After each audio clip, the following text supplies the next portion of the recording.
and welcome to Good Grief, the podcast dedicated to demystifying and destigmatizing grief with compassion and humor. I'm Nikki. I'm an end-of-life doula and a grief coach in Columbus, Ohio. And today I have another one of my special guest episodes. I am super excited for you guys to hear my conversation today with Vanessa Joy. Vanessa is an autistic ADHD trans woman who survived 4 decades of familial abuse. She now has her own podcast called Transcending Humanity and is a professional photographer and a leader in the Ohio Equal Rights Organization. And I'm not going to say too much more because there's so much to unpack with this episode. Before I go any further, though, I do want to throw out a couple of trigger warnings, which are in the show notes, but there is some strong language used and some mentions of abuse of all different types. So if that is something you are not comfortable with, you might want to skip this episode. Nobody will blame you. But Vanessa was so lovely to offer to share her story on my podcast. She went through so much with her family and has come out to be this dynamic, amazing, just beautiful woman. And I am just so excited for you to hear my conversation with her. I will have links in the show notes to all of her information that you can check out. So, please look into those and check out her podcast too, Transcending Humanity. I've listened to a few episodes. It's fantastic. She has such cool conversations on there too. So before we dive in, you can head on over to patreon.com/NikkiTheDeathDoula if you are so inclined. You can support me there for as little as $1 a month. You can receive all sorts of great benefits by doing that. But most importantly, you can know that I use all of those funds to provide pro bono services to those who cannot afford them. So I have a spreadsheet because I have spreadsheets for everything, and I'm tracking all the money I receive. There's a line item in my budget. I promise you this money is going to a very specific pool. I'm not using it to pay for my bourbon. So I do use this to provide pro bono services because I like to give back to my community, but I also am a human being with bills to pay. So unfortunately, that's just how this goes. But with that, you get early access to my podcast, you get grief affirmations, you get Q&As, you get all sorts of bonus content, discounts to my workbooks and workshops, all that good stuff. So you're not just throwing your money away, it's going to a good cause and you get something in return. So patreon.com/NikkiTheDeathDoula. Okay, enough of that. Now on to this week's episode, speaking with Vanessa Joy. Right. Ladies and gentlemen, thank you so much for tuning in this week. I have another amazing guest episode. I'm so excited to introduce to you my new friend, Vanessa Joy. Vanessa, I would like you to introduce yourself. Tell us a little bit about you, where you are in the world, and why you're here today. Introduce myself. Oh boy. I'm Vanessa Joy, as Nikki said. I live in Northeast Ohio, so not too far from her. Trans girl in a red area. Oh boy. I am a trans woman, and I came out in November of 21. Been transitioning ever since, and I run a podcast called Transcending Humanity. That is, the first season's all about the trans experience, and now it's just about pretty much just anything and everything. Some people might recognize my name from my failed run for office, which put me on international news out of nowhere.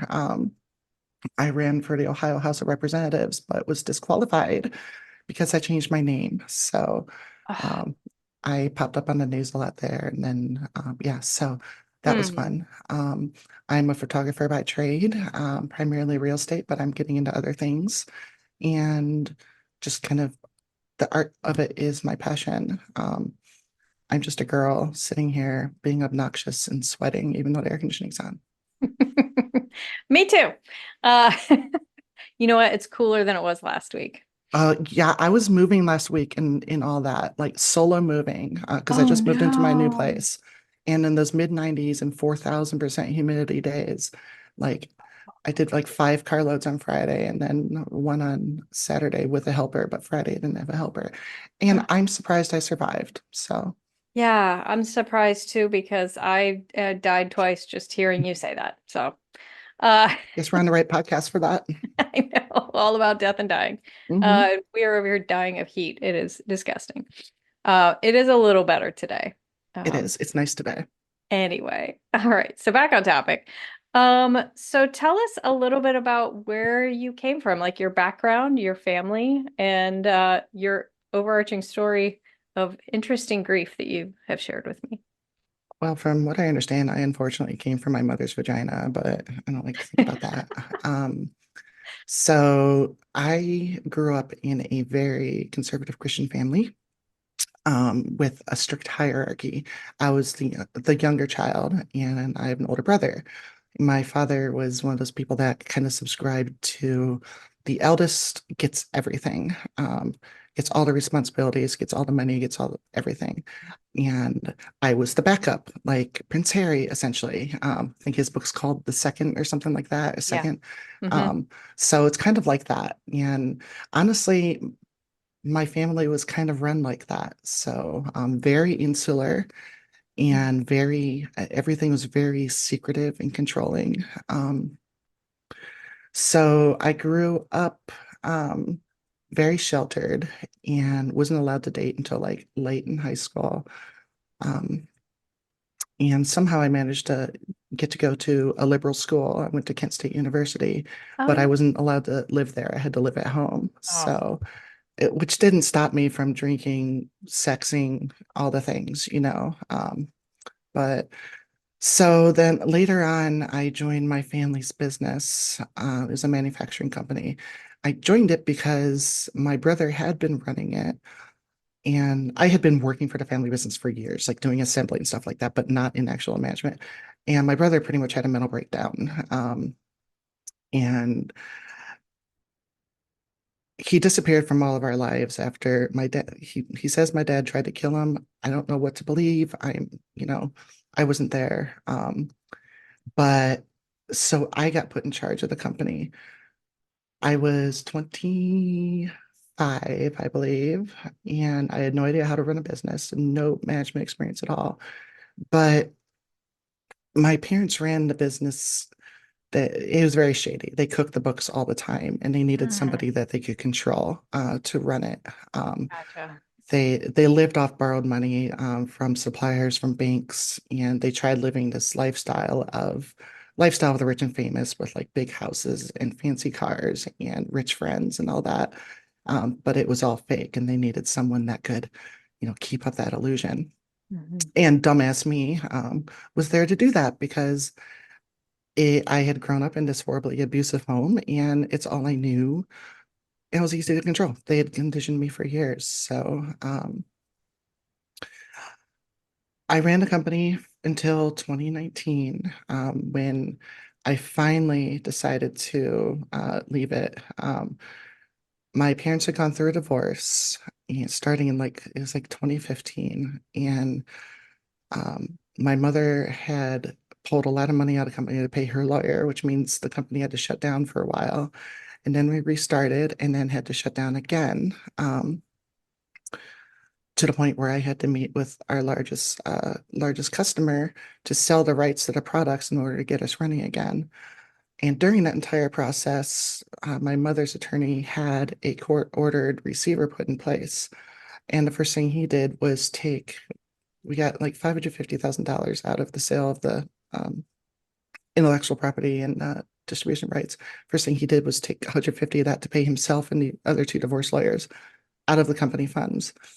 Um, And eventually he wound up firing me. My mother came in to try to take over. She didn't succeed. She didn't pay the employees. Department of Labor came in. I wound up coming back. This is a long story that I don't really know how pertinent it is. I've just started talking. I'm sorry. Um, No, that's okay. You're actually building a nice little background of yeah, your exactly. parents That's what I'm because trying they to do. they play a big part in all of this. So, Exactly. So long story short, um, I left the company, and that was one of the second most liberating thing I've ever done in my life was finally free myself of that because all of a sudden I was away from this cycle of abuse that I had been dealing with for, at that time, 38 years. And like eh, any people that follow me on social media, they can say I've made some posts about it, like how I treated my ex-wife, because I was in the depths of family control, and I put my family ahead of my wife, even Oh. when she got diagnosed with non-Hodgkin's lymphoma. I Oh. was conditioned to not care. Family and business came first. So I what I did to her was horrible. I was a horrible, absolute monster, by not supporting her and divorcing her during that. But that's just kind of how my family worked. So what I was trying to say is I got free of that by leaving the company. Wound up actually having to sue my father because he owed me a lot of money. And then the company shut down about a month after I left. And then my dad was just shackled with all this debt, that finally everything had come together. Mhm. The money was all due and he had no way of paying it and no more excuses. So in middle of January of 2021, I received a call from my stepmother's daughter, because I had my stepmother blocked at the time. She had been then roped into the whole brainwashing from my father too. So um, that my father was dead, that he had stood in front of a train and let the train hit him. Um, and so that was a little bit of a shock, Mhm. but I wasn't upset at all. Okay. I mean, I cried for a second because this is kind of what we do in the shock of it. But Sure. after that, I'm like, holy shit, I am free from that. And I didn't have emotions from being abused and controlled my entire life. The man who my life revolved around, my father, I was there with him all the time, was gone, Yeah. and I didn't care. So I guess that's why I'm on the show, because it's a Yeah. it's a different form of grief, in Mhm. that sometimes when someone's gone, it's not a bad thing. Yeah. Um, and I was finally able to come out. Actually, it was in October that came out. It was November that I started medically transitioning, but it was only a few months later, later that year, that I came out, Mhm. because I was finally able to step back and reflect. I've known since I was 5 that my mind and body didn't mesh up. Yeah, I first learned that trans people existed around 2005, 2006, when I saw a documentary called Transgenerations. And I'm like, oh, holy shit, this is a thing. But then I buried it away, because Yeah. had I come out while he was alive, he would have killed me instantly. That's just not how things work. That Yeah. would be completely unacceptable. Yeah. So I was free. It was Yeah. amazing. Yeah, and you hit the nail on the head. It's your story is exactly why I'm open to all stories on my show, but I was really interested to have one of these viewpoints. I speak to so many people. I work with so many people who have lost somebody who loved them so much that their life is just unbearable without them. And I have to we have to remind the world that there are so many types of grief out there, and there are complicated griefs with complicated relationships. There are people that lose parents or even siblings or, friends, whatever, so any person in their life that they didn't have a good relationship with. And I'm not exactly saying everybody's going to go dance on each other's graves, but there might not exactly be a tear shed for some of these people, but there's still loss there and there's still complicated feelings. So it wouldn't surprise me if you had some complicated feelings with this outside It's of just definitely like, complicated. I'm, like you just said, I'm free. You were finally able to be who you want to be without worry about repercussions or, anything from your father. But I'm sure there were other emotions involved in that as well. Yeah, it was the complexity of everything. And It's strange when someone dies and you actually kind of celebrate it. Like my brother and I started talking again after like we hadn't spoken in 15 I was years. just going to ask if he was back in your life again. Kind of it's still kind of a tenuous relationship, but we're cordial. And he's starting to understand that about trans people. I believe he tells his daughter that I am his aunt, which is nice. Oh. And but I haven't seen him. I've done some work for him, like some photography work, Hmm. and but there's a lot of time apart. But after my dad died, like we started talking, and my brother, my brother's relationship with my father was obviously worse than mine. For me, my actual worst relationship is with my mother because my mother was physically, emotionally, and sexually abusive. Like horribly on the emotionally too. Like the stories I could go into. People tell me I need to write a book on it. And one day if I can get this ADHD in line, I will do that. But um, he drove up from where he lives in West Virginia to the site of where my dad killed himself just to verify that he was dead. Um, and without getting too gruesome, there were still some parts of him left strewn around the tracks. Oh. When you get hit by a train, it's messy. Yeah. So, um, and because it was that important for him to know that he was gone. Hmm. Um, for me, that's the same when my mother finally bites it. Like, I'm happily gonna go either spit or piss on her grave, because that'll be some closure for me. Yeah. Um, but even the way that my dad killed himself was he was so on brand to be selfish and just uncaring about what other people think.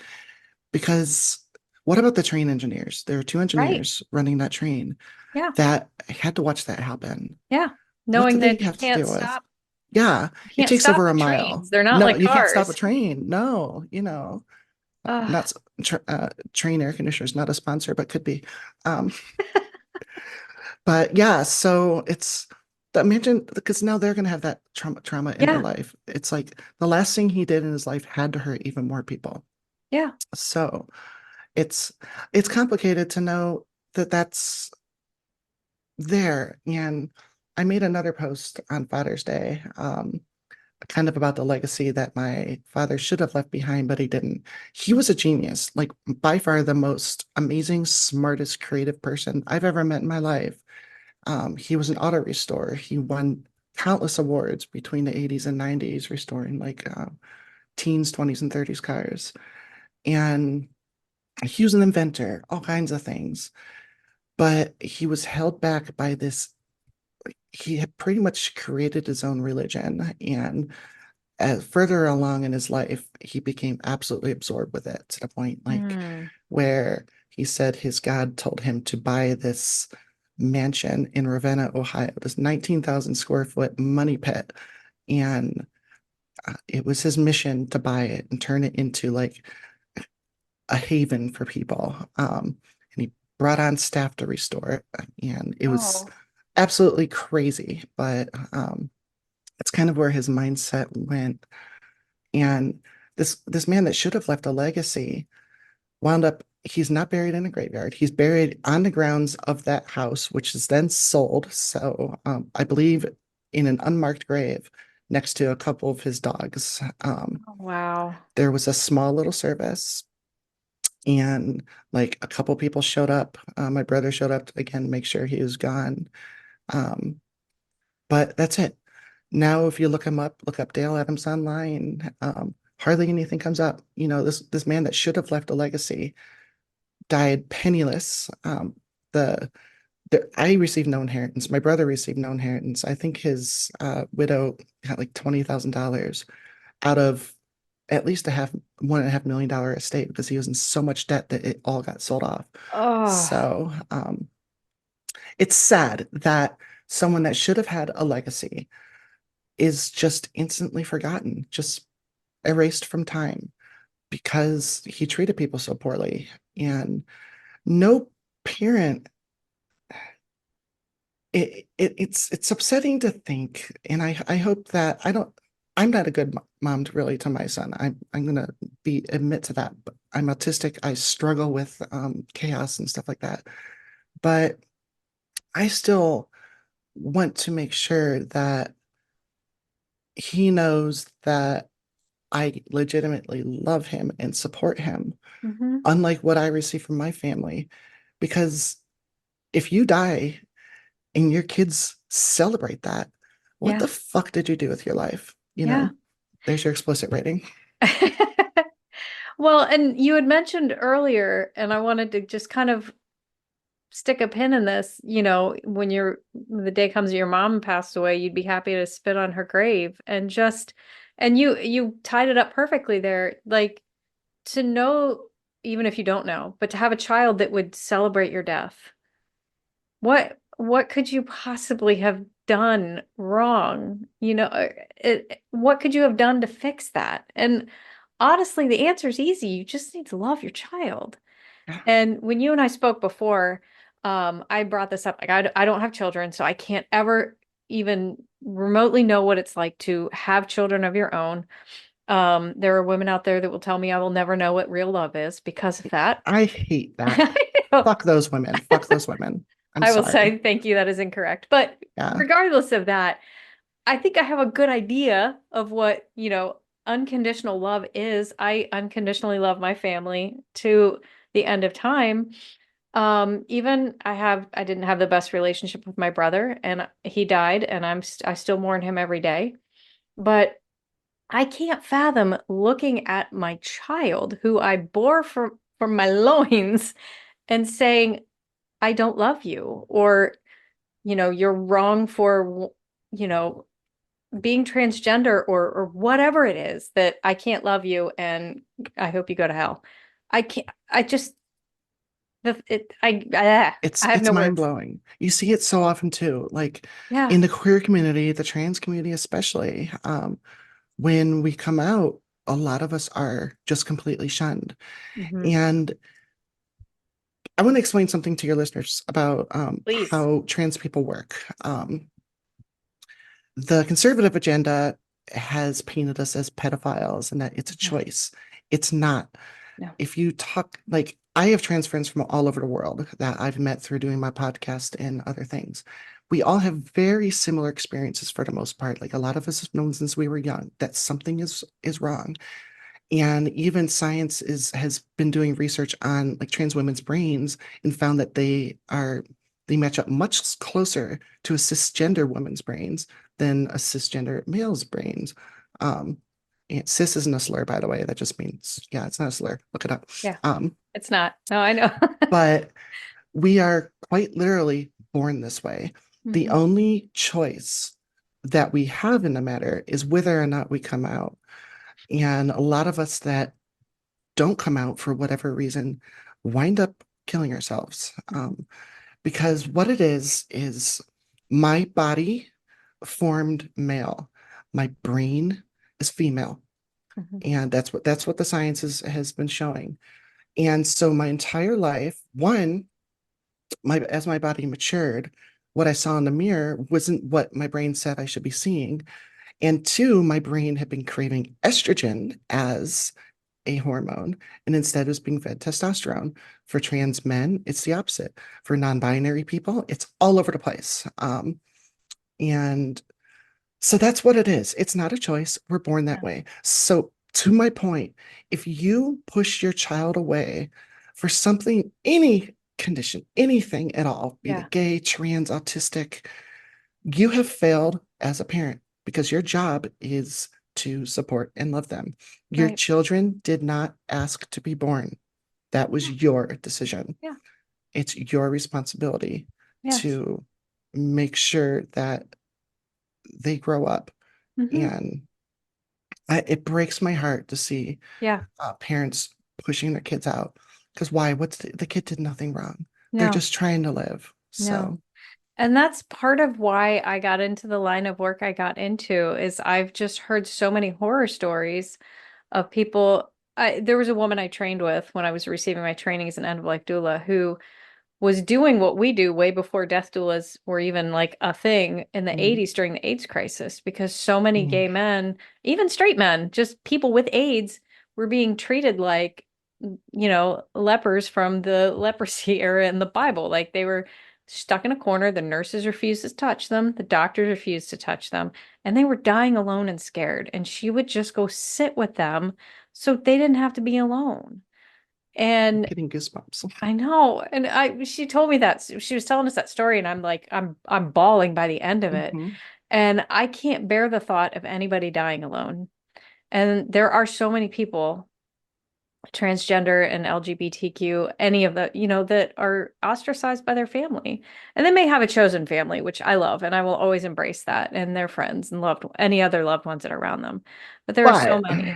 There's yeah. so many that are just, they have no one. Um, or God forbid, they're dead named on their headstone and misgendered at their And funerals. We've seen that happen. it happens a I've brought that lot. up on this podcast before, and that will never fail to piss me off. Hmm. That's just, It's just the disrespect involved with that it's is it's it's anyway. horrible. Absolutely horrible.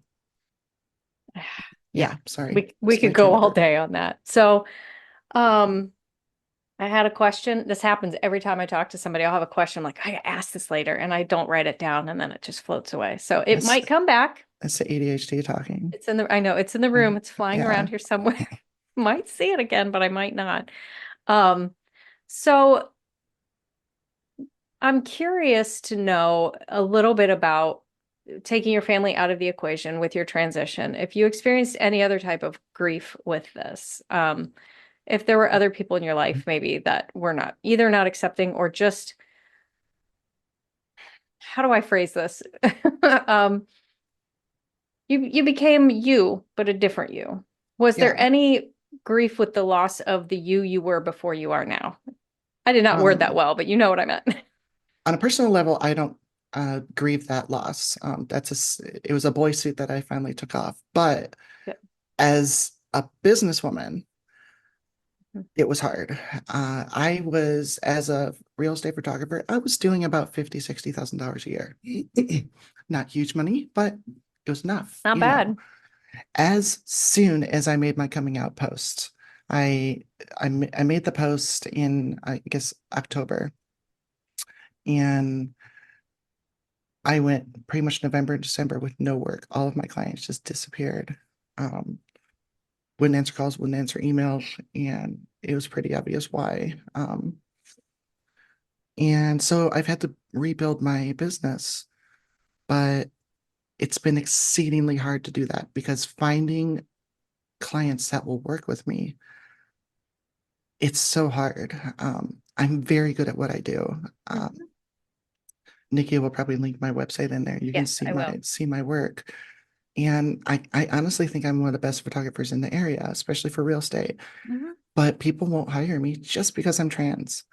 And the ones that do hire me, when I tell them that, they're like, why should it matter? I'm like, exactly, it doesn't. But yeah, Mm. that's kind of the mourning of losing that and just trying to rebuild. And Yeah. I also job hunted I was on the job market for 3 years. I sent out over almost 3 years and sent out well over 2,000 resumes Ugh. and nothing. I eventually just gave up on it and started working on my photo business again.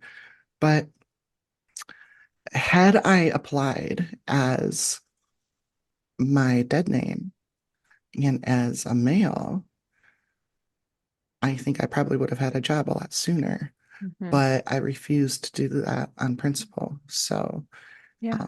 because even like when you're applying to jobs, even if the company itself is progressive and pro-trans rights and stuff like that, Mhm. the individuals looking at the resumes might not be. Yeah. So, sorry, itchy nose. You're fine. Um, yeah. Yeah. I have a few friends that work for a particular office that I will not mention in Ohio, in Columbus, Ohio, of an elected position, and every 4 years they get to be told if they're allowed to be gay or not. Fuck Ohio. Right now, they're not allowed to be gay, so I'll just leave that I there. I'm actually part of an organization to try to help that. Can I plug OER really quick? Please. Okay. I recently joined a organization called Ohio Equal Rights, and we are working on getting a citizen-led ballot initiative together to amend the Ohio Constitution to um, make it illegal to discriminate against people for pretty much anything: race, creed, gender, sex, pregnancy status, recovery status, you name it, we're trying to make sure it's covered. And we also, technically in Ohio, gay marriage is still illegal in the Constitution. So we want to update that. Um, and our goal is to stop all of that from happening. We're hoping to kind of ride on the coattails. In Ohio, we're working on, as you know, there's a anti-gerrymandering citizen-led ballot initiative to have it so the citizens can redraw the district maps, because Ohio is so ridiculously gerrymandered. Oh, it's Everyone disgusting. thinks, yeah, everyone thinks Ohio's a red state. It's not. It's a Nope. purple state. If anything, it might even be a blue state. But it's so gerrymandered. Gerrymandered away to the Yeah. point that, So we're working on this a citizen-led ballot initiative, which is the only way in Ohio that anything can get done, because the legislation is so locked down with a certain political identity. So yeah, we're going the back way around, going the grassroots way. So another long story short, I'm good at that. Hopefully it'll stop shit like what your friends have to deal with. Yeah, it's sad. It's sad Mhm. that you can't anyway. I always joke when I do my solo podcast about not getting on my soapbox, and I end up on that soapbox Oh, every yeah. damn episode. I'm up there Mhm. shaking my fist at the sky. Yeah. That's pretty much Oh, what my podcast is. If it's not me soapboxing, it's one of my co-hosts yeah. soapboxing I about a should just guest. stop apologizing and soapbox away. If you don't like it, you don't have to listen. When you're on my podcast, you can soapbox all you want to. So Yay! I'm excited about that. me too. Yeah, it's nobody's forcing you to listen to this, and I'm not getting paid for it. So I'll say what I'm That's gonna kind say. of the podcast trend. So most podcasters aren't making any money. It's true. Everybody thinks nope, I make $0 off this podcast. So Negative money. yeah, but okay, you're touche. I make negative Yeah. money off this podcast. So I do have patrons, but I use that money to provide support. Like I provide pro bono work when I can. So that's what that money's for. It's not for the podcast. Well, that's important. Yes, it is. All right. It is time. We're getting close to the end of the episode, so I'm going to pull a card from the death deck. Ooh, the death deck. So I gotta shuffle. I always do this on camera so people can know I'm To know that you're actually doing it. pulling it at random, and I'm gonna pull this one. When I first heard you talking the death deck on the podcast, I thought it was like a tarot deck. And then I realized it wasn't, but like I thought you were gonna start doing like tarot readings. I'm like, that's kind of interesting. Wouldn't that be cool though? Mm-hmm. It'd be fun. All right. Ooh, I like this one. Self-help. Regarding your inevitable future demise, in what area are you the most prepared and which area the least prepared? Well, this is gonna get dark. Oh no. I am a trans woman living in a country that um, if if the Republicans win in November, I could very well see myself in a concentration camp. And it's something that a lot of trans people have just kind of come to accept that that might be how we go. So I guess my way of preparing for that is to fight like hell. And what was the other part of it? What are you the most prepared or least prepared? Oh, so I guess I'm the most prepared for that, as unfortunate as it is. Least prepared financially. I don't have anyone to watch my dog. I don't know who's gonna pay for my final expenses, but I'm hoping I just want my body to get donated to science and screw funerals. But Yeah. I don't know how You well I can do answered that that now. question. You can get, if you know which university or where you want to donate your body, and get the form, fill it out, and you are set to go. I need to do that. I need to find whatever university studies trans people. So I'm going to donate my organs and have my brain go to university. So I have a list and I can email you, or anybody listening, if you want this list, I have a list and you can find it online too of all the universities in Ohio that will accept body donation and where please to go do. to start that process. So Yeah, because you need to make sure you donate your body to the right place. Because yeah, there are some places that will only take certain types of, like, there are parameters of what they will take and what they will not. But in your case, I appreciate that. Yeah, we need to find one that wants to study trans people after they're gone. yeah, So I love that. Okay. Oh, I have to answer it too. Um, I would say I'm the most prepared logistically speaking. Like, I've got all my advanced directive paperwork done. I have a final will done. I have a life insurance policy, so I'm good to go there. If I didn't, I would be a terrible death doula. I was going to say, as a death doula, you better be. So Least prepared though, I think emotionally I'm not. I am so comfortable with the fact that one day I will die, but I am not ready. There is so much I want to do with my life yet. And so many things I haven't accomplished, which is why I said F you to corporate America and quit my job last summer. Because I'm like, good I job. am in my mid 40s now, and if I want to live a life, I need to get going. Yeah, There's still so much I want to do before I go. get busy So living or get busy dying. that's right. That's it. All right, Vanessa, this has been amazing. I'm going to give you a moment or two here you have the floor. Tell us all about where we can find you, your podcast, any of that. Okay. Um, my base way of finding me is on all socials as Venestradiol. So it's a mix of Vanessa and Estradiol. Um, and then my podcast is Transcending Humanity. You can find that all over the place. Um, Ohio Equal Rights, you can find them as Ohio Equal Rights all over the place. We try to keep things pretty simple. But if you want to follow me in my Instagram. That's where I'm most active. You can see my website, venestradiol.com. And Transcending Humanity has a website, transcendinghumanity.com. I just opened a merch store and I'm starting to add some fun shit on there, like a mug that says Ooh. conservative tears and a bumper sticker that says, are you a cishet white guy or are you a porn category? Stuff like that, trying to make a little bit of extra money for the pod. But Oh, yeah, like, follow, subscribe, whatever the kids do these days. I don't fucking know. I'm too old. do the thing with the clicking and the whatever. Yeah, I'll have links for exactly. all that in the description for those of you listening if you didn't write that down or catch it quick enough. So, Plus, even I can't spell Venestradiol. Like, I was trying to do it on, I was talking to insurance agent for business insurance on my photography, and I was misspelling Venestradiol oh, when I was trying to tell him the website. So yeah, when you told me I was trying to find you so I could follow you, and I'm like, wait, what? And it took me like 4 tries. I'm like, I got it. I found it. I think I yeah, found the if you're link in not our trans, podcast. it's hard. If you are trans, it's easier. But Okay. Well, I'm not, so a little harder for me. Uphill battle there. mhm. Vanessa, this was amazing. I cannot thank you enough for sharing your story. And I hope, if nothing else, that if somebody out there listening is going through what went through, or any of that, that they feel a little bit of comfort and they know that there is hope and that things do get better.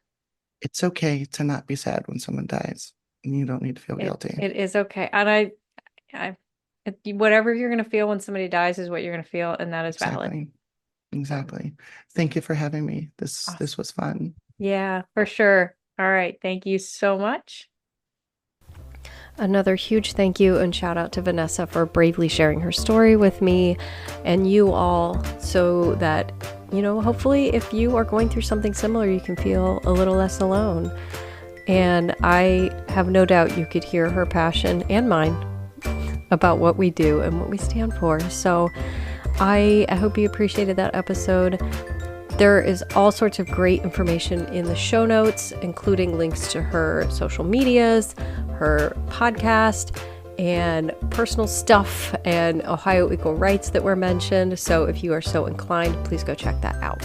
For more information about me, you can find me at nikkithedeathdoula.com. And you can also find my socials. I'm on Facebook, Instagram, and TikTok, all at Nikki the Death Doula. Thank you so much for tuning in this week. Remember, as always, your grief is yours. Your feelings are valid. Grief doesn't always have to suck. Good Grief with Nikki the Death Doula is produced by Nikki Smith of Nikki the Death Doula LLC in Columbus, Ohio. Nikki the Death Doula LLC is for consulting, education, emotional support, and guidance, and is no way considered a funeral establishment or licensed mental health establishment. Scripts, editing, sound design, literally everything with this podcast is done solely by Nikki Smith of Nikki the Death Doula LLC, with the exception of the music. The music is Cheery Monday by Kevin MacLeod. Licensing information can be found at filmmusic.io.